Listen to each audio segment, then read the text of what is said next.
Seja muito bem-vindo ao Papo de Recorrência. Eu sou o Christian Caires. Estou aqui para a gente falar sobre modelo de negócio de recorrência, empreendedorismo, liderança, estratégia de marketing, estratégia de venda, estratégia financeira, tudo que tem a ver com o modelo de negócio de recorrência. Esse podcast, ele nasceu, né, justamente para se criar uma comunidade dentro desse modelo de negócio de recorrência, que a gente sabe que os desafios dentro desse modelo, eles são parecidos. Então, todo mundo tem desafio de aquisição, todo mundo tem desafio de retenção, todo mundo tem desafio com inadimplência, com estruturação de time, equipe comercial. E para fazer esse primeiro episódio, eu trouxe um cara aqui, que é meu amigo, conheço ele de uma trajetória de pelo menos uns 10 anos, é um cara que já fundou empresa, já saiu de empresa, já vendeu empresa, já fez muita coisa durante essa jornada e hoje está na TED, que é uma empresa de tecnologia na área financeira, com mais de 200 colaboradores, 250 colaboradores, não lembro exatamente o número, mas faturando pra caramba e tenho certeza que ele vai poder contribuir com vocês. Tô com ele, Felipe Alves hoje, CTO da TED Open Finance. Valeu, e aí, cara, Cris. seja muito bem-vindo. Obrigado pelo convite aí, pô. Tamo junto. Para agregar aí nesse primeiro episódio. Não, vambora. Felipe, vamos lá. Acho que para começar, né, para dar uma palha inicial e aí, fiz uma apresentação, mas nada melhor que você se apresentar, contar um pouquinho da tua trajetória, né, de uma maneira aí mais tranquila e resumida para que o pessoal conheça você mesmo e, enfim, tendo um pouquinho de quem é o Felipe. Fechou, Cris. Então, hoje, como você falou, sou CTO da TED, né, Open Finance. Então, a gente praticamente é uma tech infin, podemos dizer assim, né, que é uma... A gente vende tecnologia praticamente para banco, né? Então, toda a parte de infratech e tecnologia de plataforma de aquisição, a gente está conectado ali nos principais bancos do Brasil, né? Contando um pouquinho aí, né? Você falou bem breve ali, eu comecei aos 14 anos ali a empreender, né? Junto com a minha mãe, a gente já teve algumas conversas aí, bate-papo, você já conhece. E a partir dali eu vim tendo muita curiosidade com computadores e por aí vai. Uma prima minha me deu meu primeiro computador, eu queimei ele, por aí foi indo. Sim. Minha vontade ali de empreender e entendendo que tecnologia era o meu negócio. Então passei por algumas empresas na área de infraestrutura, de tecnologia, onde me dá esse skill hoje, que eu tenho hoje para ser CTO.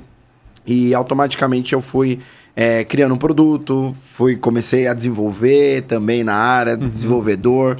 Cara, fui passando por essa carreira, entrei na área de marketing, foi quando a gente se conheceu ali na Milvus. Sim. E, cara, fui praticamente ali, foi onde eu conheci marketing, vendas, comecei a trabalhar muito forte, questão de aquisição, retenção de cliente. E a partir dali, quando eu fiz a minha saída, eu fui trabalhar mais outras 2 empresas. E no final aí, tô dentro da TED aí por causa de todo esse skill de já ter criado os produtos, já ter tido outras startups aí no meio, principalmente de SaaS, né? De recorrência. Legal. E, cara, assim, eu separei algumas perguntas aqui pra gente bater esse papo. Eu tentar extrair ao máximo aí, né, do teu conhecimento, do que você entende como negócio, o que você entende do modelo de recorrência. Mas antes até, né, de eu ir em perguntas mais a fundo, cara, acho que um pouco da característica ali comportamental, assim. Por que te fez largar tudo, vamos chamar assim, né? O que era seguro, né? O convencional do dia a dia, o que as pessoas normalmente... Vou seguir num projeto, num emprego, você resumiu ali da trajetória, mas o que te fez? O que você percebe que tinha no Felipe que era diferente ali nesse sentido? Legal, na verdade, assim, né? Quando eu comecei ali aos 14 anos, eu não fazia nem ideia, né? O que era empreender. O meu sonho era poder ter meu próprio dinheiro e comprar minhas próprias coisas, porque...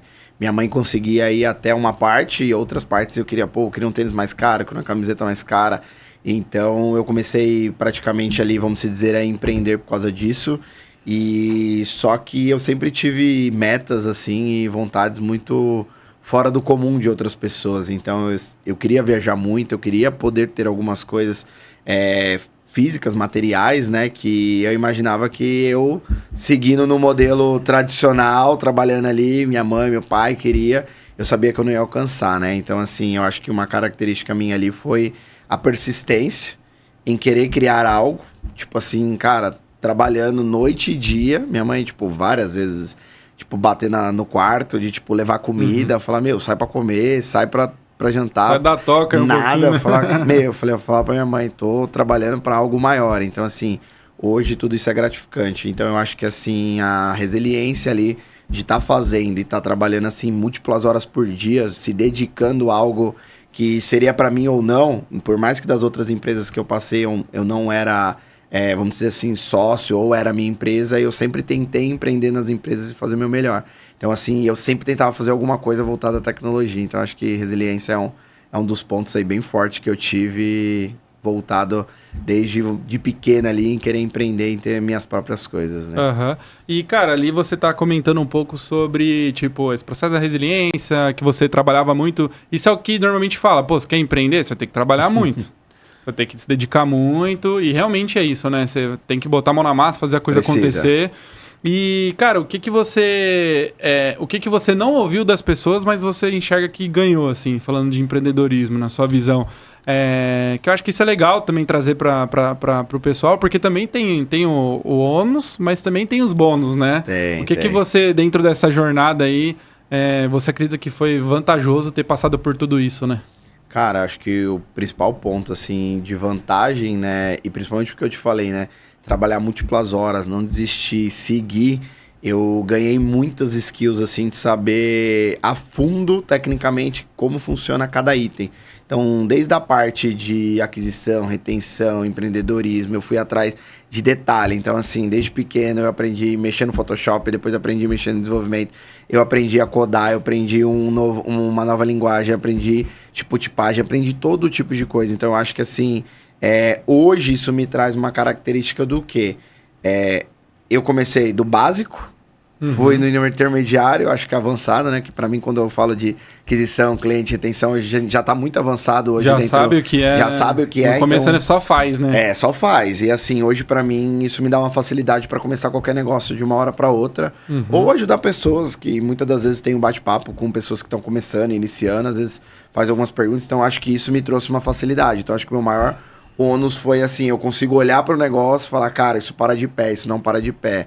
Pô, eu acho que isso aqui falta tal coisa, isso aqui falta melhorar ali. Então eu consigo ir desde a visão holística até a parte do ponto onde a gente consegue mexer para, vamos dizer assim, mexer o ponteiro, que é isso que a gente precisa ali quando a gente fala principalmente de faturamento. Então eu acho que o principal ônus ali é conseguir ter uma visão olhando para a empresa, sabendo se aquilo dá certo ou não, fazendo um novo projeto. O que você ganhou ali, no caso, na sua visão de toda essa trajetória, foi isso. Você ter criado essa característica ali.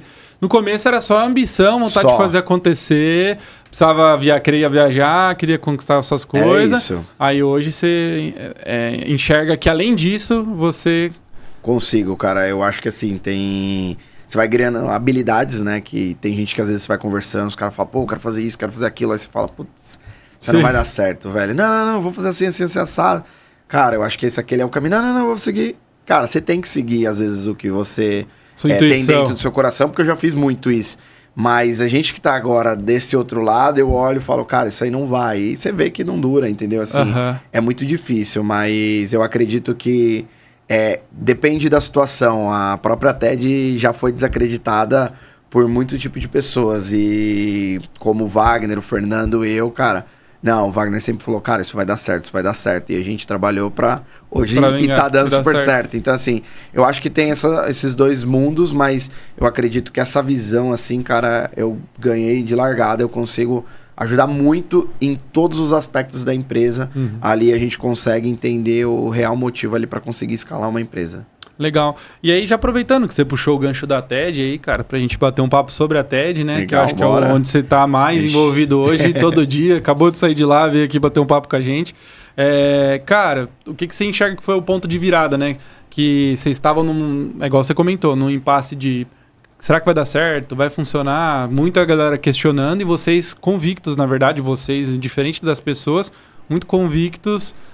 que aquilo daria certo. Sim. De onde que vinha essa convicção? O que foi o ponto de virada de chave, assim, que você fala, cara, aqui a gente falou, pô, realmente Deus vai virar, o negócio vai dar boa, entendeu? Cara, acho que o primeiro ponto ali, né, na verdade, que é um dos meus sócios, o Wagner, né, então, que é o CEO hoje da companhia, ele, na verdade, ele fez um estudo há alguns anos atrás ali nos Estados Unidos, ele participou ali com algumas empresas muito grandes de um banco que levou ele para lá, e nessa tese que ele fez... ele tinha certeza sobre isso que ele está falando agora e que ele achava que isso realmente funcionaria. E a partir disso que ele trouxe para a gente, que era o quê? Que grandes bancos se tornariam marketplaces, praticamente, vamos dizer assim, né? Que teriam que ter plataformas muito fortes de aquisição de novos clientes. Então, bancários, agências fechariam. Isso tudo tava na tese dele, e, cara, isso vem acontecendo. Legal. Antes, acho que... Desculpa te interromper, mano, Fala mas aí. eu acho que é legal você falar o que é a TED, né? Acho que antes... é a TED? Até lá. antes. Legal que você começou, aí, tipo, a tese dele era... Só pra gente deixar fixado aqui, pra gente não esquecer. A tese dele era que grandes bancos virariam marketplace. Legal, que grandes bancos virariam marketplace. E acho as que é isso agências daí. fechariam e que o banco cada vez mais Legal. gostariam de ter canais Esse digitais. foi o ponto de partida da TED, né? Esse foi o ponto de partida Legal. onde nasceu. Mas o que é a TED hoje, né? Tá. A TED hoje, na verdade, ela tem algumas verticais. Uma das principais verticais que trouxe a gente até hoje aqui, a gente gosta de falar, é uma plataforma de distribuição de produtos financeiros. O que é isso? Podemos aí se dizer um marketplace. Então, a gente tem uma plataforma que é conectada aos principais bancos. Então, Itaú, Santander, Bradesco, mais de 70 fintechs e bancos conectados. E a gente tem mais de 150 produtos. O que é isso? Financiamento imobiliário, home equity, veículo. E a gente faz a ponte entre o banco e o bancário. Essas agências e bancários que foram mandadas embora ou que estão em casa, que não conseguiram se recolocar no mercado porque mudou o mercado. Hoje, a nossa plataforma atua tanto para ele quanto para Corbans ou próprias empresas de crédito. Então, praticamente esse é um dos principais segmentos e que trouxe a gente até hoje aqui. Então, a gente é praticamente uma plataforma de distribuição de crédito, vamos dizer assim, de crédito financeiro. E hoje, com quantos clientes vocês têm ali na carteira que atua na... A gente tem mais de uma plataforma, a gente tem plataforma de consignado, parte de infraestrutura, que a gente chama de Infratech. Contando com tudo isso, a gente tem uma média de 18 mil clientes hoje de usuários na base, né? Utilizam Então, a plataforma. isso, Corbans, Bankers, então praticamente dá uma média de 18 mil. E essa galera hoje paga uma assinatura para utilizar, uma recorrência ali para poder utilizar. Paga uma assinatura anual, onde anteriormente era mensal, a gente passou para anual. Ele paga essa plataforma durante um ano. E aí ele utiliza a partir dali, ele tem que ser um bancário, tem que ter certificação, existe toda uma parte ali de compliance por trás. E ele passando, a partir dali ele pode distribuir crédito, que é o crédito dos principais bancos, que ele hoje, qual que é a maior dificuldade? Você fala, pô, Felipe, mas o cara não pode ir direto no banco?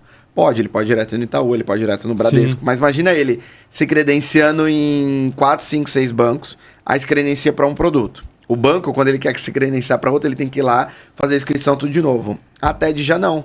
A TED ele assina, a TED já libera todos os produtos para ele poder trabalhar. Então, assim, existe essa facilidade pro lado dele e também a gente consegue, vamos dizer assim, trabalhar muito forte a questão de, que a gente chama de take rate, que é a comissão do cara final. Então, assim, o cara paga a assinatura, ele vende o produto e ele ganha um comissionamento em cima daquele produto que legal, ele tá vendendo. Que massa, tá? Que massa. Pô, legal. Então, conseguimos entender aqui o que é a TED hoje.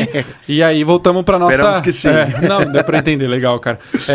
E aí, acho que só pra contextualizar, a TED é de quando mesmo? A TED nasceu faz 5 anos. Ela vai fazer 4 anos e meio. Legal, 4 anos e meio com quase 250 colaboradores. A gente agora tá mais de 250 colaboradores. Olha aí, top demais. Bora. Escala. Tenho 50% do time meu tá em tech. Que massa. Hoje que fica abaixo de mim ali tocando.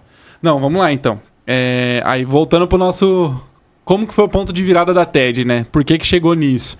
Aí você comentou que sobre a questão, ela nasceu... Os bancos iriam virar todos marketplace. A partir dali, o Wagner trouxe essa tese, começou a colocar, a gente começou a fazer ela acontecer, criamos uma plataforma, começamos ali a, vamos dizer assim, conectar os principais e primeiros bancos ali, né?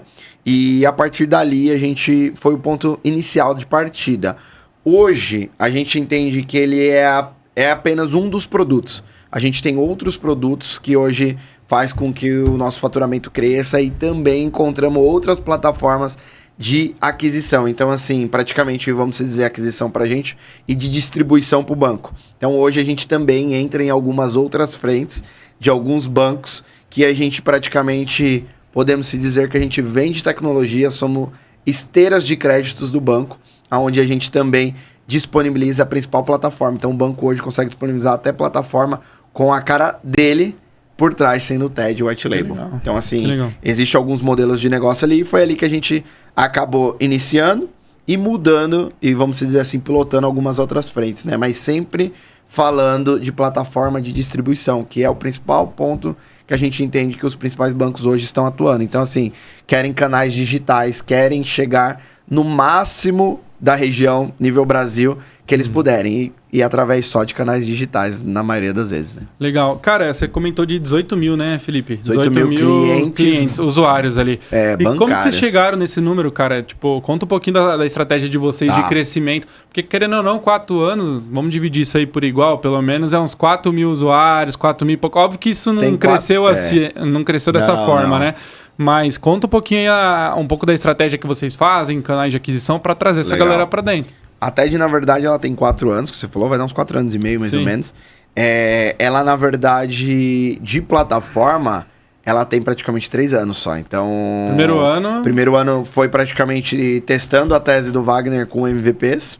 E a plataforma nasceu ali por volta de 2022, ali para março de 2022. No primeiro ano ali a gente tentou os canais de aquisição, indicação, tráfego pago. A gente entendeu que o quê? Pô, vamos dar plataforma de graça, vamos encher de usuário, vamos colocar a galera pra dentro. Já começamos a entender logo nos primeiros momentos que assim, pô, fraude, os cara que não paga não tá afim de usar a plataforma. Cara, o cara a gente pagava, praticamente... Não pagava, desculpa, né? Não pagava era de graça.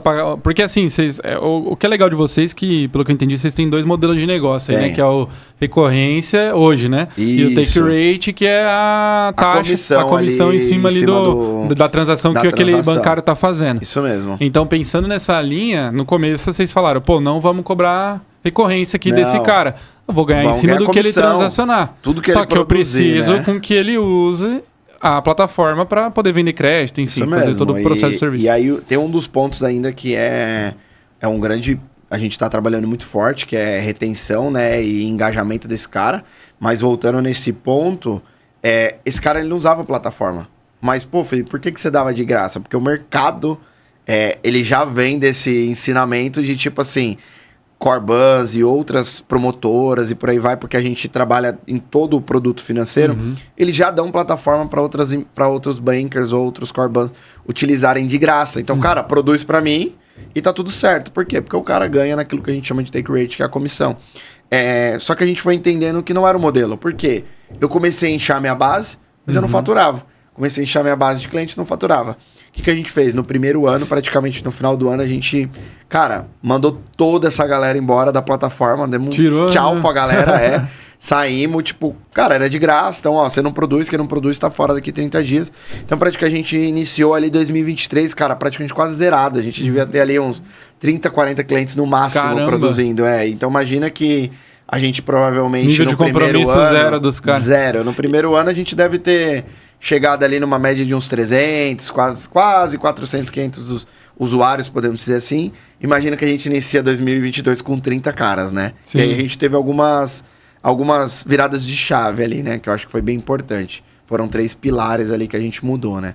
Então, nesse momento ali que você vê que foi o ponto de virada de chave da TED. Ali vocês falam, cara... Conseguimos validar o produto, né? Pô, realmente existe uma aderência, porque muita gente veio atrás, porém a gente teve um desafio, né? Que era, no caso, vocês tiveram o desafio que era, pô, essa galera precisa produzir, né? Não adianta também só entrar pra dentro da plataforma. E aí, no momento que vocês deram esse tchau, vocês começaram a perceber, pô, tem uma mínima galera ali. Sim, que produz, né? Que produz de verdade. E aí a gente precisa continuar engajando eles, mas trazer mais pessoas ali. Isso. Legal. Então aí foi o que vocês falaram. Vocês pensaram, o produto está validado aqui e a TED tem um caminho para percorrer. Cara, agora voltando àquele contexto que eu estava comentando, né? Como que vocês saem de 30 pessoas ali, 30 usuários para 18 mil, né? 18 mil usuários, né? Cara, claro que é um caminho ali que você tem que resumir, mas como que vocês começaram, desde estratégias simples mesmo assim, de tipo, a gente validou o produto... A gente usou 3 pilares, assim, foi bem específicos... E aí você vai falar, pô, você vai ter 2 pilares, talvez você vai falar, pô, Felipe, mas aí não parece ser pilar de crescimento, parece que você tava reduzindo, né? Mas aí eu te explico, cara. Primeira foi investir muito pesado em tráfego, cara. A gente tinha entendido que o tráfego fazia sentido. Então, assim, cara, tráfego pago tava rodando muito forte, Facebook, Instagram. Só qual era o problema? A galera não pagava, trazia muita gente desclassificada que não produzia. Não tava pagando ainda, né? Não era assinatura à plataforma ainda. Ainda não. 2022 foi o ponto que você falou, virada de chave. Pagar a assinatura. Tá. Pô, legal. Primeira virada de chave, assinatura. Como que eu vou fazer e vou encontrar mais pessoas para isso? tráfego pago. Pô, Felipe, mas geralmente a maioria das empresas ou na área financeira não fazem tráfego pago. Eu trouxe isso do mundo do infoproduto, trouxe pessoas para a área de marketing que eu conhecia, que conhecia também esse mundo de infoproduto. Falei, cara, a gente precisa fazer o mundo de infoproduto dentro de uma plataforma de recorrência. Os caras, velho, você é louco. Não, eu falei, vai dar certo. A gente vai conseguir. Então, o que a gente fez, cara? Primeiro passo foi colocar esse canal muito forte de aquisição, cara. A gente pensou só em aquisição. Então, colocando o tráfego, o que eu te digo? Cara, começou a vir muito lead. Muito lead desqualificado. Segundo ponto que a gente fez foi... Então, primeiro foi assinatura. Já coloquei lá que eu ia pagar. Pô, por quê? Porque a gente entende que o cara, quando paga, ele tem compromisso. Segundo, se ele vai pagar, vou trabalhar muito forte em aquisição de tráfego pago. Terceiro, a gente colocou algo que é comum para empresas na área financeira, que é o compliance, cara. Pô, Felipe, mas da onde surge isso? Você falou dos 18 mil, a gente acha que até muito poucos usuários hoje. A gente acredita que o ponto maior é o faturamento. Então a gente saiu de um faturamento do ano passado de 57 milhões e estamos indo para um faturamento de 160 milhões. Isso mudou a chave, não foi o número de usuário que mudou a chave. Então, é o quanto está transacionando ali dentro. É o quanto a gente está transacionando de receita para dentro da TED. Então, nisso, aí você fala, pô, mas o compliance, você, Felipe, colocou uma forma de barrar um monte de gente. E essa era a ideia. Então, assim, hoje na TED existe um compliance e principalmente no começo esse compliance era muito alto. Só entrava caras muito bons. E por quê? Caras muito bons. Mesmo pagando. Produzem. Então, assim, o cara... Tinha que... Imagina você e era engraçado. Os caras falando, pô, eu tenho que pagar e ainda tenho que passar no compliance? Senão não te quero. Sim. E aí, isso foi uma das viradas de chave. Por quê? Porque esse cara produz. O cara que fala, pô, não, velho, tem que pagar ainda, tem que saber se vocês vão querer É isso mesmo. Então, assim, a gente passa no compliance olhando. Certificação, a gente tem um robô hoje, né? A tecnologia... Hoje conseguiu. A tecnologia ajudou muito essas áreas, vamos dizer assim, inteira da TED. E uma delas a gente construiu um robô. A gente valida certificação, a gente valida tempo de certificação, a gente valida toda a parte jurídica desse cara, se tem trabalhista, não tem trabalhista. Tudo que você imaginar, cara, existe um leque de coisas hoje... sobre a ficha criminal. Sobre a ficha desse cara, velho. Que assim, a ficha criminal. Hoje os principais bancos procuram isso da gente, mas é o nosso principal pilar. Tipo, cara, por que existe um concorrente de vocês que tem um número exorbitante de usuário, mas não transaciona igual vocês? E não transaciona igual vocês, cara. Por causa porque o nosso principal passo foi o filtro. A gente foi abrindo, né, um pouquinho no decorrer, conforme a gente for ganhando espaço. Mas assim, hoje ele é ainda muito fechado. O cara não entra se ele não tem certificação, experiência no banco. Então existe um score ali, né? Então eu acho que a grande virada de chave foi esses 3 pontos, cara. Trabalhar muito forte em aquisição, começar a cobrar uma assinatura e com essa assinatura recorrente, hoje eu pago todo o time de marketing e vendas. Então eu pego toda a parte que eu tenho de comissionamento, que é o que sobra para toda a parte das mesas e por aí vai, né? E nesse mundo aí eu tenho uma das plataformas que é podemos se dizer hoje que é uma das melhores do mercado, que é o Consig 360, que está voltado a consignado. Também nos trouxe também grande volume de usuário, com grandes transações aí de, vamos dizer assim, transacional ali na área financeira, tá? Então, legal. Disso. Você comentou, cara, sobre faturar, né? É um dos objetivos de vocês faturar mais de 160 milhões esse ano, né? Que você comentou. Legal. Cara, o que você vê que te impede a isso, né? Você acha que é pessoa, falta tecnologia, falta canal de aquisição e venda? Ou é o Felipe que tá impedindo isso, né? O que você enxerga, cara? Se fosse eu, tava bom. Né? A gente dava um jeito. Então, assim, eu acho que um ponto que você falou hoje tem 2 pontos principais que impedem a gente. Então, falei pra você que a gente faturou 57 milhões no ano passado. Estamos com uma meta de faturar uma média de 160 milhões esse ano. Só que na entrada desse segundo trimestre, podemos dizer assim, né? O quarter, a gente já faturou tudo que a gente faturou em 2024. Então a gente já passou de 57 milhões. Estamos entrando agora praticamente no segundo quarter. Então, a gente entende que o grande ponto disso é o quê? Pessoas e cultura. Cara, a gente tem uma boa tecnologia.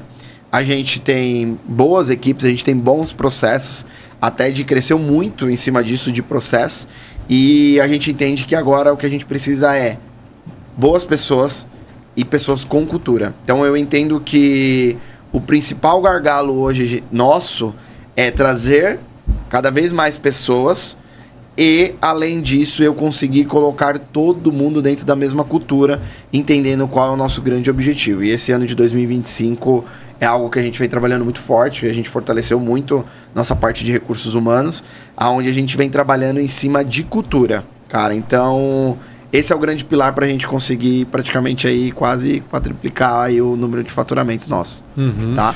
E o que você mais tem de desafio, cara, nessa área de cultura, assim, que você enxerga, né? Hoje, olhando... Porque, querendo ou não, com 250 colaboradores, você tá como CTO, você tem uma equipe ali de... sei lá, Eu tô com uma média de quase 100 pessoas. Então, 100 pessoas só que é a maior equipe que você falou, né? É. Só a galera de tech. Então, você tem muito desafio de cultura ali, né? Tenho. E o que você enxerga que é o dia a dia? Quais são esses desafios, né? E o que você aprendeu ao decorrer desses últimos meses para contribuir com a gente também? Cara, eu acho que assim, um grande ponto ali da cultura que a gente vem trabalhando, a gente entende que o principal passo é a liderança.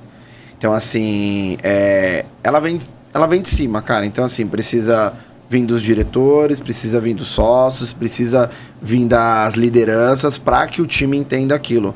Só que assim, a TED, ela em um ponto, ela cresceu muito rápido. Então, a gente comentou alguns números, mas se eu for falar para você, em janeiro de 2024, que foi o ano passado, eu tinha média de 60 pessoas. Hoje eu tô falando pra você que eu praticamente tô com a média de 260 pessoas. Triplo, né? Então, tipo assim, cara, é impossível a gente crescer totalmente organizado e com uma cultura muito forte. Só que os sócios têm uma cultura muito forte daquilo que a gente quer. Mas eu acho que a gente tem como objetivo fortalecer muitas lideranças para eles entenderem o que a TED, para onde a TED vai, e o que a TED precisa, e que essas pessoas automaticamente falem para as outras também de tipo, cara, não é isso não, a gente vai para lá. Porque a gente, até pouco tempo, a gente tem dia de tipo assim, cara, o cara falando, ó, eu acho que eu quero fazer isso aqui, o outro, ó, isso aqui. Cara, mas a nossa cultura é essa. Por que duas pessoas estão falando duas coisas totalmente distintas? Então, como que a gente alinha isso? Cara, comunicação, então a gente está fortalecendo muito o RH, voltado à comunicação, e fortalecendo a liderança para comunicação, cara. E a gente tenta fortalecer de todas as maneiras ali com reuniões diárias, cara. A gente tem em tecnologia, a gente tem muito isso, né? Mas a gente tá tentando passar isso para as demais áreas. Então, assim, são os rituais praticamente que a gente já tem dentro de tecnologia. Tá nos ajudando muito a ter essa cultura. A gente tem uma cultura muito forte, cara. Pra você ter ideia, eu tenho hoje um turnover de, eu acho que 1.2 dentro de tecnologia. Que legal, cara. Galera, e na TED inteira eu devo estar uns 2.5 anos. Então, tipo, cara, a gente tem uma galera muito comprada que tá ali dentro da TED, mas a gente precisa colocar todo mundo muito alinhado ali no nosso objetivo, sabe? E esse ano de 2025, a palavra hoje dentro da TED é cultura, cara, de verdade. Até pelo fato, é o que a gente tava conversando, né? Pra gente faturar esses 150 milhões, né? 140, que seja 120, um dos pilares é aumentar o número de assinantes, provavelmente, aumentar a receita, mas também reter essa galera, reter os assinantes para ter mais transação, mais venda de serviço e produto de vocês. Sim. Então isso acho que é o mais óbvio ali do negócio. Só que o desafio é fazer isso, né? Que aí é gente, é cultura e etc. E falando grande. Assim, da galera de tecnologia, né? Como que vocês trabalham o lado retenção, ou não só retenção, que a gente fala, às vezes não é nem o cara não cancelar, mas o lado desse cara também gerar mais receita. Sim. Quais são as estratégias dentro do próprio produto? Acho que é isso que eu vejo pra gente extrair. Dentro do próprio produto, que você vê que são estratégias legais pra que a gente falou, né? De tráfego pago, pra gerar anúncio, mais pessoas pra dentro da plataforma. Mas, cara, eu tô com a galera dentro da plataforma. Você tem um time de produto na tua mão, né? O que você enxerga ali que o teu time tá fazendo pra isso, né? Cara, aí a gente tem muitos grandes desafios. Estamos trabalhando muito forte nessa questão hoje. Você deu alguns pontos, eu acho que assim, pra mim, esse cara cancelando ou não, beleza, por mais que ele pague o manual, meu problema é ele parar de transacionar. Então assim, a partir do momento que ele para de transacionar, a receita tende a cair. Sim. Então, o que a gente faz, né? Eu acho que tem alguns pilares iniciais. A gente trabalhou muito forte uma questão ali, que a gente separa hoje a TED por BU, seria a unidade de negócios. Então ali, a gente trabalha com que cada uma tenha CS, gerentes de conta, a gente tenha pessoas técnicas para auxiliar aquele banker. Então tá todo momento falando com o cara para produzir. ou dando auxílio para ele. Banker então, é o cara banker que fala com o cliente. É o cara que fala com o cliente. É o bancário bancário que você chama ele de banker. É o gerente, Vocês deram o nome dele de banker. A gente deu o nome dele de bankers. Então, ele praticamente é o bancário ali que a gente falou, o cara que estava na agência, um gerente de conta que você tinha no Itaú, no Santander, ou que ainda tem, poderia ser esse banker, tá? E nesse caso, a gente trabalha muito forte apoiando esse banker. Então, o quê?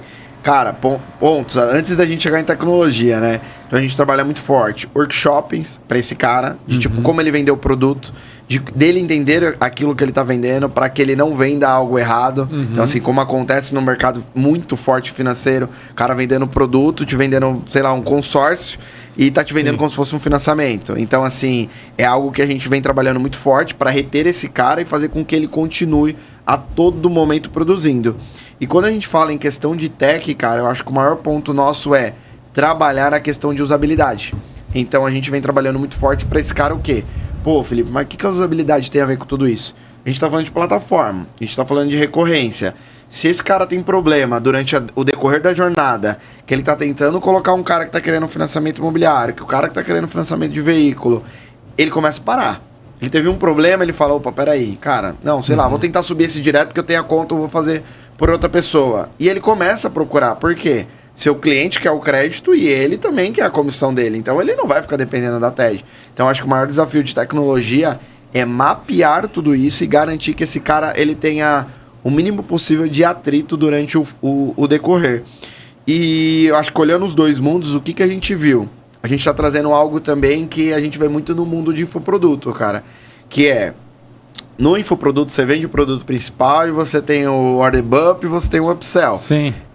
Isso é normal, você tá ali comprando, vai vendendo, já o cara vai vendendo e tudo aí algo vai. Complementar ali já. Quando a gente olha para a plataforma, e eu acho que eu vejo muita gente voltada a plataformas que tiveram, tipo Flix, então usaram o nome ali, usando como se fosse uma plataforma da TED, eu acredito que o modelo funciona, mas muitas delas ali estão pensando em voltar para outros caminhos. Por quê? Porque colocaram uma recorrência, mas não tem mais nada para vender pro cara. O cara geralmente sai porque ele não fica consumindo toda hora conteúdo. Ele quer sempre coisas novas, mas ele antes era impactado por um upsell, por um order bump, coisa nova. A gente quer cada vez coisas mais rápidas. O que a gente fez isso com a TED? A gente falou, cara, qual que é o ponto? Vamos entender esses caras.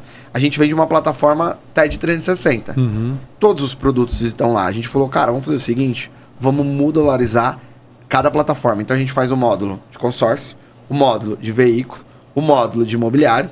Cada um vai custar o valor que a gente vende hoje. Então vou dar uma média, a nossa média do ticket médio nosso hoje está em torno de R$5.000. Hoje a plataforma com todos. Estou falando para você que agora no futuro nós é vender cada módulo por aproximadamente R$5.000. Então a gente está falando do quê? Eu estou fazendo o upsell desse cara dentro da plataforma, que é algo que eu não tinha.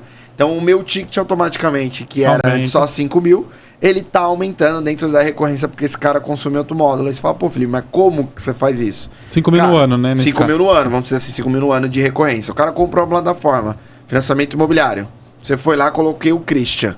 Pum, coloquei, rodou. Eu só vendo financiamento imobiliário. Imagina, sei lá, no financiamento imobiliário. Surgiu uma oportunidade. Do nada do banker, aparece pro banker assim, pô, o Chris também tem um limite pré-aprovado ali de 200 mil pra comprar um carro, cara. Fala com ele. Pô, beleza, quero simular aqui para mandar para ele. Não tem, cara. Se você quiser, você tem que adquirir o módulo. Pô, mais 3, 4, 5 conto. Ele vai pagar só com uma comissão se ele vender essa pro Chris. Sim. Então imagina a base dele de oportunidades. Então assim, a gente vem no modelo de entender o comportamento desse cara. Do cliente final dele para ajudar ali ele a faturar mais e também de certa forma como fazer igual os bancos fazem, que é criar novos produtos. Só que os bancos criam novos produtos, a gente não cria. A gente tem plataforma de distribuição. Vocês vão ser a parte inteligente da tecnologia. E tem algumas coisas que eu não posso falar, mas assim, praticamente esse é o modelo que a gente está encaixando e também trazendo no infoproduto. Então assim, cara, a gente está modelando um negócio, foram duas modelagens que funcionam no mundo de infoproduto, que a gente está trazendo para o nosso mundo de SaaS e que a gente vai aumentar e vai aumentar em recorrência, não em one shot. Então assim, eu acho que é um dos pontos aí principais ali do que você falou, que a gente está tentando trabalhar e também não entregar tudo pro cara. Sim. Ele não vai trabalhar todos os produtos. Então eu vou trabalhando conforme ele vai ganhando e eu tô vendo aonde o perfil dos clientes dele tem maior aderência no próximo módulo. Então eu vou lá e oferto para ele também. Legal. Tá? E, cara, dentro dessa jornada, assim, né, construção, tipo, tudo que vocês vêm fazendo mesmo relacionado à TED e a estratégias de aquisição, estratégias de retenção, retenção que eu digo de expansão da carteira. Sim. Ali, vamos chamar. O que você teve de maior desafio, assim, durante toda essa trajetória aí? Vamos por 4 anos, que a plataforma 3 anos e meio, 3 4. A plataforma A plataforma 3 anos, né? Qual foi o desafio maior, assim, que vocês tiveram, cara? Que você falou, cara, que a gente vai ter que parar, manobrar, virar, porque foi crescendo muito rápido, então certeza que teve desafios, assim, que relacionado a, putz, pode ser que isso daqui trava nosso crescimento, ou pode ser que isso aqui faz a gente não nem crescer, diminuir de tamanho, não reter mais nenhum cliente. Então, o que você conseguiu... O que vocês passaram já, né, nesse sentido? Eu acho que o principal passo, quando a gente cresce nessa grande escala que a gente cresceu, é retenção, cara. Então, a gente começa a ver pessoa saindo, pessoa que estava produzindo saindo no outro dia, e você fala, cara, peraí, esse cara... O que aconteceu? Esse cara acabou de produzir no mês passado, ganhou uma comissão... Cara, tem banker lá ganhando comissão, às vezes, de 200, 300 mil. Aí, dá um mês, esse cara parou, você fala com ele, pô, não, eu saí. Aí você fala, cara, deixa eu entender. Só que qual o grande ponto? A gente trabalhou muito forte na aquisição. Sim. Cara, retenção, a gente falou, daqui a pouco a gente vê. Então, a gente tava tipo um barquinho, né? A gente colocava coisa pra dentro... E afundando, e a água entrando, e a gente, sem querer, não tava arrancando. Tinha um buraco dentro do nosso barco, né? Então, assim, acho que o maior desafio nosso, nesse decorrer, foi a retenção desses clientes, cara. Primeiro passo. E o segundo foi aquilo que eu comentei com você, era como trazer bons clientes. Nem sempre ter o maior volume de cliente é a melhor coisa. Hoje, pra gente ter os melhores clientes, é melhor para nós, como faturamento. Então, acho que o maior desafio que eu olharia hoje de cara... Não trabalhem só aquisição logo de cara. Então, assim, porque se a gente pôr na ponta do lápis, a gente perdeu muito dinheiro nisso. Então, assim, teve um momento que a conta não fechava e a gente falou, cara, e agora? Foi o que você falou. Tem que manobrar, né? E aí, o que a gente faz? Cara, a conta não fecha. Colocamos uma porrada de gente pra dentro, mas não fatura. E aí foi bem nessa virada ali, que foi a virada de 2000, praticamente 22 para 23, e a gente iniciou ali. Foi esse trabalho ali de, vamos dizer assim, qualificar melhor quem a gente quer. Então, tem bankers até hoje que falam, pô, vocês escolhem quem quer que entra na TED? Sim, a gente escolhe quem quer que entra na TED. Existe um critério que tem que ser passado, não é escolhido a dedo ou porque acho que deve entrar. Existe um score, onde se esse cara não bater, ele não entra, como igual outros produtos financeiros, igual outros bancos acontece ali. É a mesma forma. Eu acho que esse foi... Cara, o maior desafio, quando a gente fala na questão de recorrência, produto e pessoas, e eu acho que o segundo é a equipe, cara. Então, assim, a gente imagina, criar uma plataforma, saímos colocando um monte de gente. Cara, todos os bankers pedindo. Imagina que a gente iniciou com um produto. Não, agora eu quero veículo. Agora eu quero o AutoAct, agora não sei o quê. Muita solicitação. Saímos criando squad e adoidado, cara. O que é squad? É os grupinhos praticamente de desenvolvimento.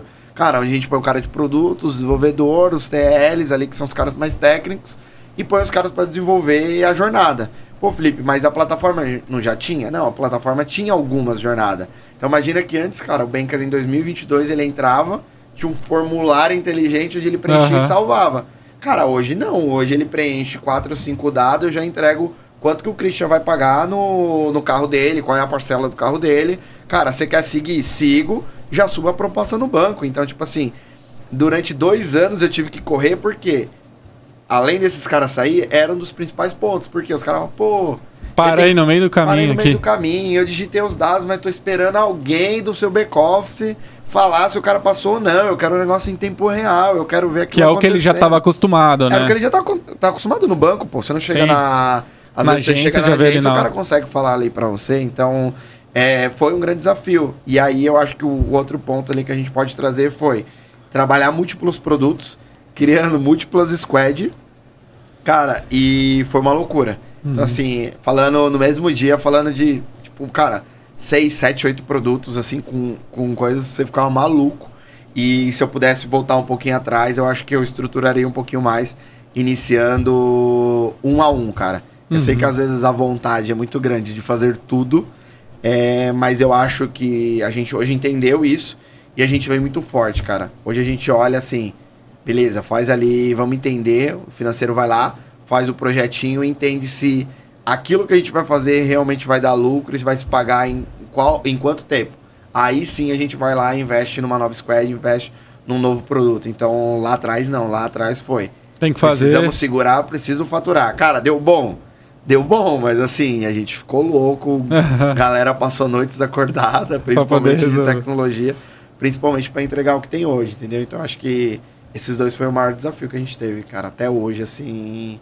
Agora a gente tem alguns outros aí muito fortes, mas... Sim. Legal, eu acho que um dos pontos aí que você falou, que eu gosto, assim, cara, de sempre lembrar, nessa parte da retenção, é legal você ver, é horrível você ver um churn, né, tipo, acontecendo, o cara, pô, demais, tá num processo horrível ali de, tipo, puto, o cara fez todo o processo, só faltou finalizar o financiamento, e aí vai lá, ele vai cancelar por conta disso, né? Só que, em contrapartida também, ele deu o caminho para vocês desenharem qual é o próximo passo. Então, eu acho que normalmente quem trabalha com recorrência tem esse exercício para fazer, né? Diário. E até hoje vocês devem continuar. Talvez não são os mesmos problemas mais, mas para quem cancela, que deve ser por outros problemas, vocês devem falar com essas pessoas da mesma forma. Ouvir um a um, pegar as informações ali do que aconteceu e aí estruturar uma nova squad, talvez. Né? Hoje a gente tem até um processo, tipo assim, muito melhor, né? Hoje a gente... Isso serve para qualquer coisa, né, cara? Para qualquer coisa, cara. Então a gente tem um time que tá muito mais voltado à tecnologia, mas ele é a questão mais de usabilidade e, vamos dizer assim, é a cara da plataforma, né? Que a gente chama de UI UX ali. Eles praticamente fazem recorrente agora essas conversas com bankers, antes desse cara sair, ou mesmo que o cara tenha saído, para entender Antecipa. o grande ponto. E isso serve para qualquer um, cara. Então, assim, pô, esse é o meu negócio hoje e eu tenho uma área que cuida disso porque ela tá muito voltada mais à plataforma, que é o principal ponto que esse cara hoje sai do nosso produto. Mas às vezes quem tá escutando aqui não seja, mas qual que é o ponto? Escuta o cliente ou tenta entender um grupo de cliente. E tem que tomar cuidado, né? Porque às vezes tem um alarde de um cara. Tem aquele cara que faz o maior barulho. Você tem 10 caras com um problema igual. Vem um fazendo um barulho gigantesco. E a galera só olha pra ele e fala, cara, é esse que a gente tem que resolver. Mas ele era só uma pessoa entre as outras 100. E das outras 100 tem um grupo de 60 pessoas lá que tá com uma dor que se você resolver, você muda o ponteiro, né? A gente brinca muito. O Fernando fala lá, cara, isso vai mudar o ponteiro, que é o ponteiro de faturamento. Não, então, cara, você não deve seguir. Vai mudar o ponteiro? Cara, pra caramba. Então, peraí. Deixa eu sentar aqui, deixa eu entender. Então, eu acho que entender o cliente, escutar o cliente faz muito sentido, cara. Às vezes a gente joga o produto e tá nem aí. Coloca lá, tá vendendo. E eu vou dar um exemplo, eu passei isso em infoproduto. A galera monta seu primeiro infoproduto, consegue vender, joga a galera pra dentro, dá um tempo a galera não volta e o cara não sabe nem o porquê. Aí a preocupação dele cara, eu preciso de mais clientes, eu preciso de mais alunos. Você não precisa de mais alunos, cara. É muito mais fácil você vender para aqueles que você já tem. Então eu acho que é muito importante você escutar e estar muito atento ali ao cliente, cara. É ele que no final ele tá tendo problemas com... Não importa qual seja o produto, né? Legal. E um ponto da recorrência que eu vejo assim também, Felipe, é o fato da gente ter esse timing, né? Tipo, esse tempo aí de... Enquanto você tá recebendo, você conseguir ajustando a rota, né? Não que os outros negócios não deem esse tempo, mas é um tempo, às vezes, menor ali de você conseguir dar essa respirada, vamos chamar assim. Mas, igual você comentou, cara, dá tempo de mudar a rota, dá tempo da gente ajustar, dá tempo da gente fazer... Enfim, entender, ouvir o cliente de fato o que aconteceu... Para modelo de negócio de recorrência, serve para qualquer modelo esse processo. Pelo menos em tudo que eu me envolvi com recorrência até hoje. Também. Funcionou, né? De pegar realmente e ouvir. A gente brinca ali que tem o qualitativo e o quantitativo, né? Quantitativo, beleza, roda um NPS, que todo mundo fala, roda NPS, legal.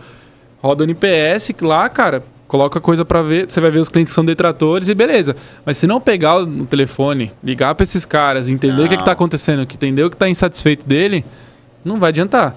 Então, eu acho que provavelmente com base nisso que vocês foram definindo muito dos critérios de entrada de novos, né? Sim. Que você sabe, a gente tava conversando com um amigo meu esses dias, que a gente olha muito por esse cara que tá cancelando, com esse cara que é detrator, o problema, né?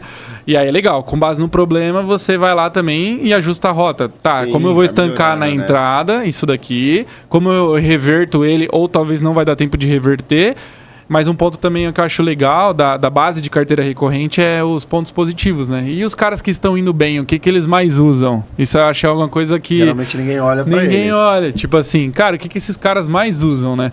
Que aí também dá porque senão você fica louco, cara. Sendo bem, é igual você falou, o cara fica louco querendo resolver o problema de todo mundo, porque empreendedor, né, cara? Quem resolver o problema de todo mundo, ajudar todo mundo, e aí acaba ferrando o negócio por conta disso.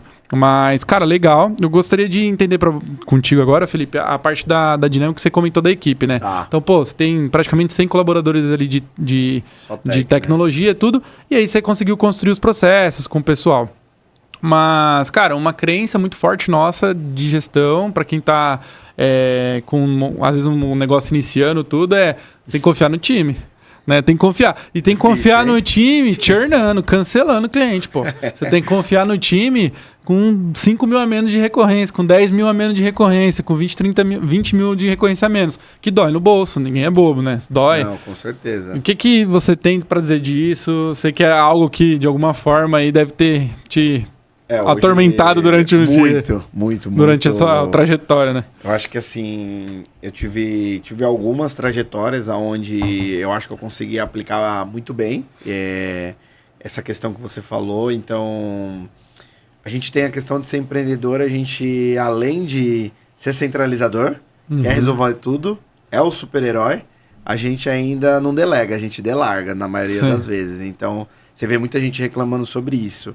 Eu acho que, assim, eu tive pelo menos excelentes escolas durante o meu percurso, e eu acho que a maior foi a TED, até pela questão do número de pessoas, e que ela cresceu muito rápido, cara. Aí você vai falar, pô, talvez não seja tão difícil, você vai crescendo, vai colocando.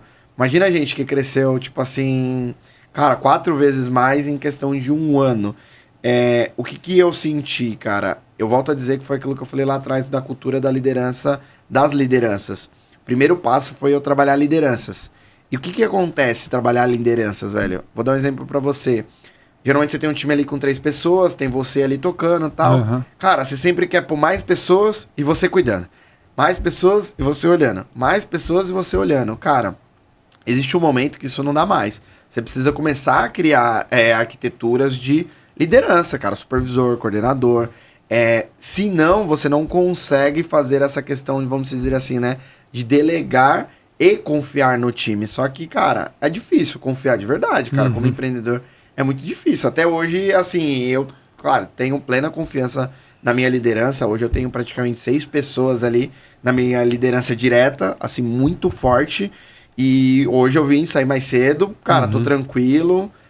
Posso viajar, posso fazer muita coisa. Eu fico muito tranquilo que eles vão tocar o negócio. Por quê? Eu acho que o principal ponto, e ainda acontece até hoje, é normal, cara, é do ser humano, é errar. Então, só que a gente precisa criar processos.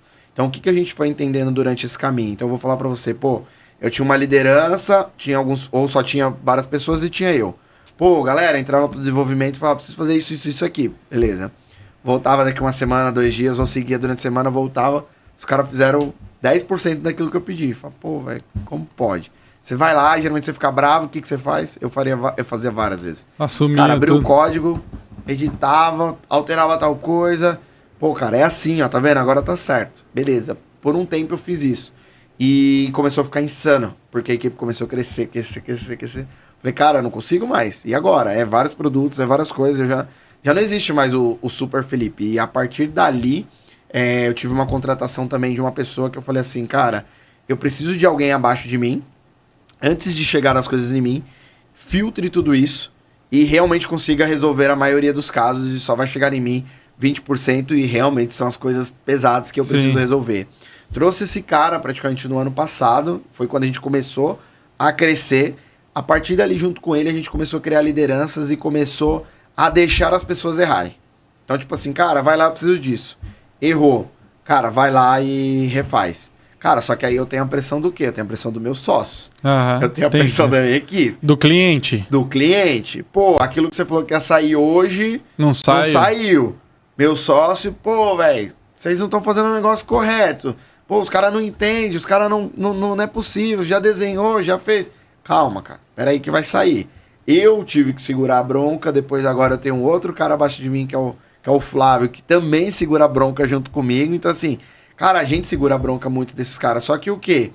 Eu tenho que fazer meu time errar, ele entender e ele corrigir, cara. Eu acho que o principal passo, quando a gente fala de delegar e criar a equipe, que a gente consiga ter uma confiança, é deixar errar. E o empreendedor, o grande problema do empreendedor é que ele não deixa. O que ele faz? O cara errou, eu corrijo. O cara errou, eu corrijo. O cara errou, eu corrijo. Imagina você com um monte de gente, e aí nesse momento pode ser que tenha gente escutando agora, pensando, pô, tô com 20 caras aqui, que é insano você cuidar de 20 caras. Sim. A gente tem lá, né, praticamente uma cultura que a gente vem, pegou praticamente ali da Amazon, que é praticamente, né, tem que, no máximo 8 pessoas, né, 2 pizzas precisa dar pra um time, né, então assim, e começar totalmente satisfeito, né.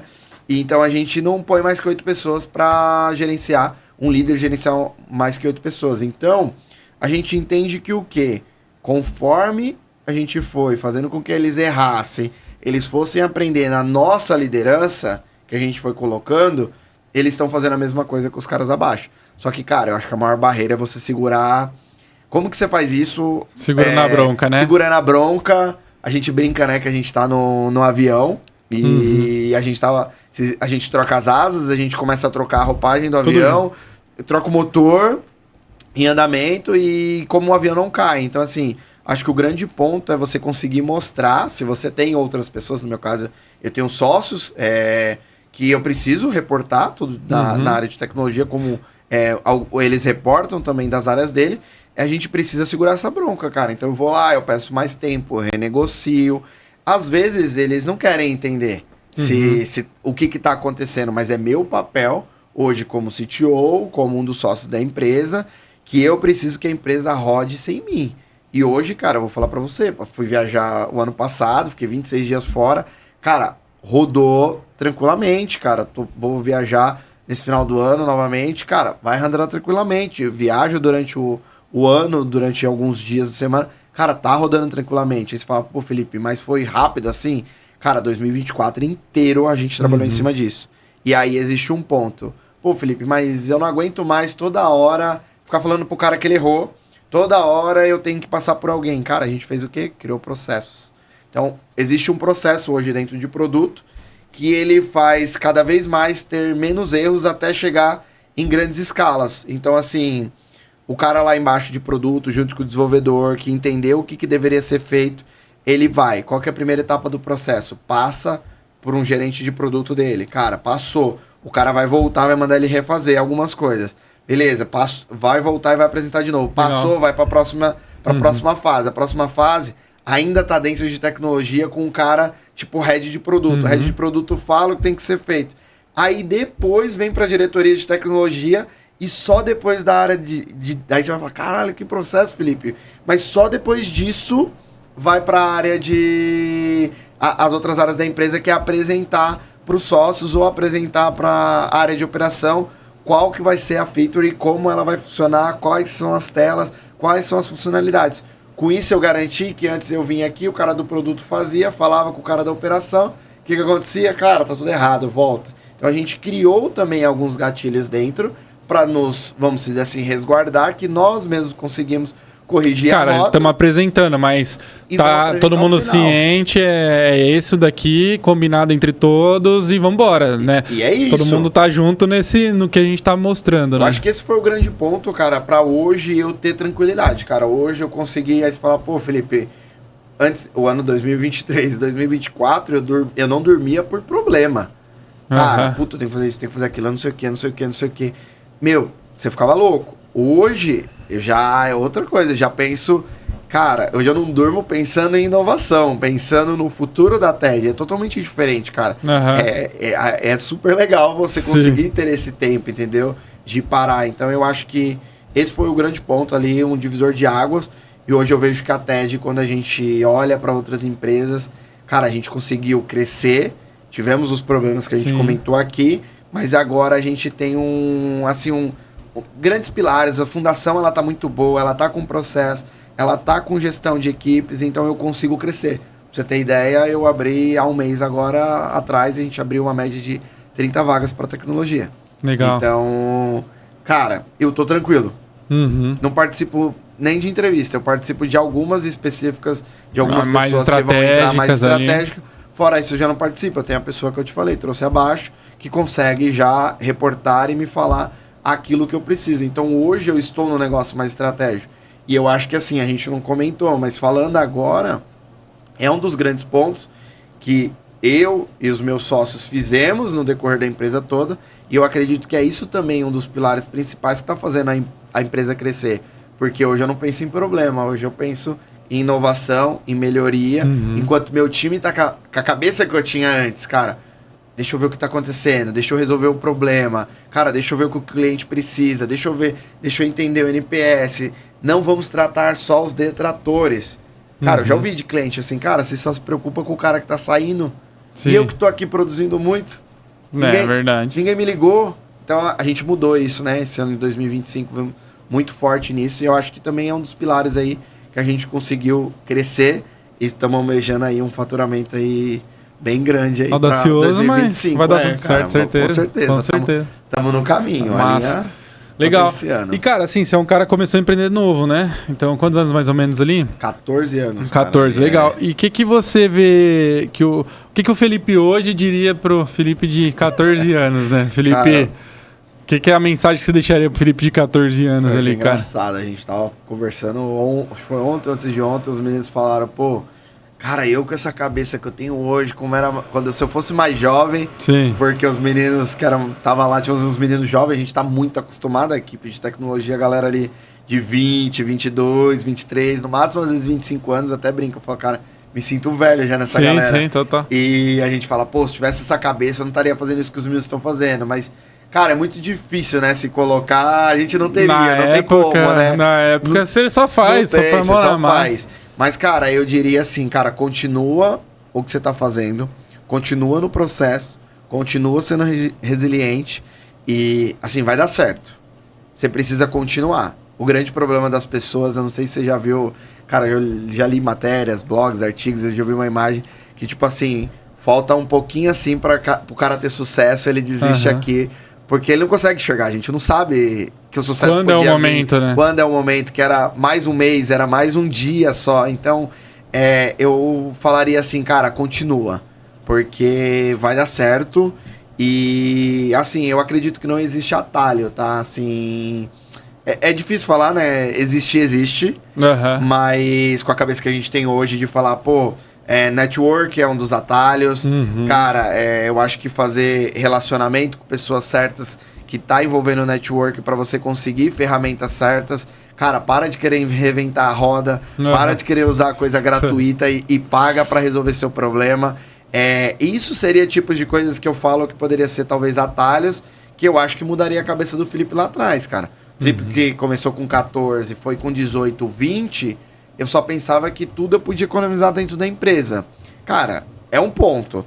Só que hoje eu tenho uma cabeça diferente. Nem tudo que economiza de cara, que eu falo assim, pô, não tô gastando 10 mil de assinatura com esse produto aqui. Sei lá, vamos falar um CRM. Por trás eu tenho um software open source. Eu pago 5 pau de servidor.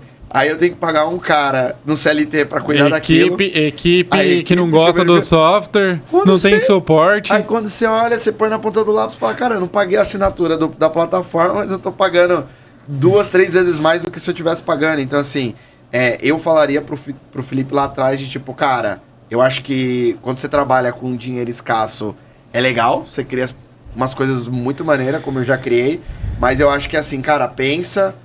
Analisa, vê, porque hoje o Felipe de hoje é muito mais analítico. Então eu falaria, Felipe aí do passado, analisa mais e garante que realmente isso faz sentido. Porque a gente brinca, né? Nem tudo que reluz é ouro. Mas então eu acho que eu faria essas análises. Eu acho que eu perdi muito tempo fazendo coisas que é muito difícil falar. Talvez eu perdi tempo. Só que hoje me deu uma skill... isso é muito foda. Pra ter desenvolvido o produto. Só é o que é hoje por causa daquilo. Então, assim, é muito difícil você falar, pô, Felipe, não faria isso, mas... Cara, quando você parar pra pensar falando com você fala, cara, mas... Se eu não tivesse conhecido 2 software open source lá atrás, eu não teria feito a plataforma que foi o Milvus. Foi um produto que eu vendi antes de entrar na TED. Que foi ali que eu entrei no mundo de... Conheci você. Entrei no mundo de SaaS, recorrência... Cara, aprendi marketing, aprendi comercial, aquisição. Teve que se virar com todas as áreas, Aí eu falo, né? pô, não é por acaso. Então, tipo assim, é complicado, mas eu acho que eu falaria pra ele, continua, não para, até acontecer, cara. Legal. E hoje eu acho que assim, pra mim, tô super realizado com tudo que aconteceu e só vejo uma tendência aí de crescimento, né? Brinco com meus sócios aí, se o Wagner ou o Fernando estiver escutando. Quero trabalhar só mais 2 anos. Só mais 2? Pô, tá velho. Só já, mais né? 2, já tô velho demais, Quantos cara. anos tá? Ah, 30? tô com 32, vou fazer 33, 34, né, cara, pô? quer parar, tá louco, Quero né? parar ali não para no máximo nunca, com né? 35 anos, Pelo né, que eu te conheço, não para nem, né? E aí eu brinco com eles, eles ficam bravos, mas assim, cara, eu acho que assim, tô num momento muito legal. Sim. Acho que a TED tem muito a crescer. A gente vem mudando e pivotando aí todo momento negócios. Eu acho que é algo muito importante quando a gente fala de recorrência. Não fica só naquilo que você tá hoje. Então, às vezes, o cara fica aqui só trabalhando aquilo. Cara, olha, o que dentro do ecossistema você pode agregar e fazer para que você gere uma nova receita, cara. Não fica sobrevivendo apenas de uma única receita. Então, olha dentro do seu ecossistema e começa a amarrar esse cara. Uhum. A gente entende na TED que se a gente amarrar esse cara, tanto que eu falei, tem coisas que eu não posso falar e que a gente tá fazendo, quanto mais eu amarrar esse cara, ele entende que, tipo, cara, a TED é o ecossistema perfeito pra mim, é o meu caminho, entendeu? O cara tá contigo recorrente, né? Então, esse é uma das coisas do modelo de negócio de recorrência, né? Sim. Você tá com o cara ali, entende os interesses dele, o que ele quer, como que ele pode ganhar mais, você ganhar uma porcentagem disso e as coisas, enfim, tudo vão convergir meio que a favor, né? É isso mesmo. Mas legal, cara. E assim, pô, nosso papo já tá chegando ao fim, né? Eu acho que passa rápido, né? Passou rápido pra Cara, caramba. passa rápido pra caramba. Você contribuiu demais, mano. Quero agradecer aí pela participação, agradecer pela parceria, por tudo que você contribuiu e como que a galera te acha, né? Pô, se o cara quiser te encontrar de alguma forma na rede social, quiser falar com o pessoal aí, acho que... Toda a rede social minha eu já deixei fácil. É Felipe Alves Bezerra. Felipe Alves Bezerra. Não tem erro, tá cara. Padrão. Digitar isso no LinkedIn, digitar no Instagram...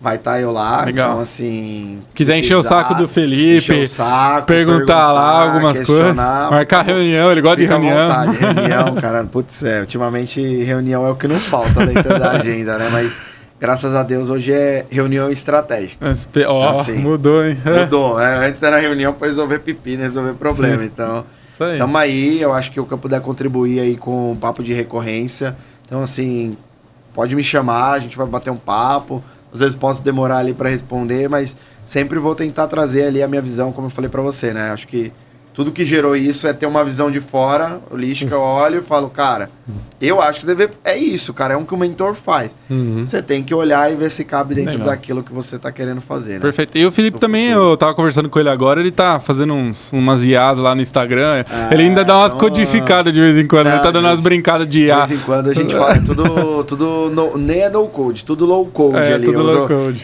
O no code eu não gosto, que é só arrastar componente, é sem graça, Sim. cara. De vez em quando você tem que ter aquela adrenalina de subir um códigozinho aí, mas estamos se arriscando, ó. Boa. Tá tendo umas matérias lá no LinkedIn, então se a galera já tá fazendo a parada com as IA ali. Legal. Tá bombando de vaga também. Eu quero agradecer você que tá até aqui, tá nesse momento assistindo com a gente, ouvindo aqui nosso podcast, nosso papo. Para encontrar a Academia da Recorrência, o Papo de Recorrência nas redes sociais, né? No caso é a Academia da Recorrência. A Academia da Recorrência é o projeto por trás do Papo de Recorrência. Então, na Academia da Recorrência, nós somos uma empresa de consultoria que te ajuda a encontrar melhores caminhos e ações para aquisição e retenção dentro do seu negócio de recorrência. E para você que não é recorrência, quer pivotar, também faz sentido ali. Vai ter algum link aqui para você bater um papo com a gente e falar. Mas redes sociais, Academia da Recorrência, segue a gente lá. E eu gostaria também de deixar um recado aqui para você mandar suas dúvidas, sua pergunta, curtir aqui no YouTube, se inscrever se você estiver assistindo pelo YouTube, mas deixar seu comentário, né? O que você achou desse episódio, perguntas para a gente fazer em próximos episódios. E gostaria de agradecer vocês por estar com a gente de novo até aqui. Então, valeu, pessoal. Obrigado por esse bate-papo. Valeu, Felipe. Tamo junto, cara. Obrigado, eu que agradeço. Tamo junto. Valeu, isso aí, valeu. Um abraço. Abraço.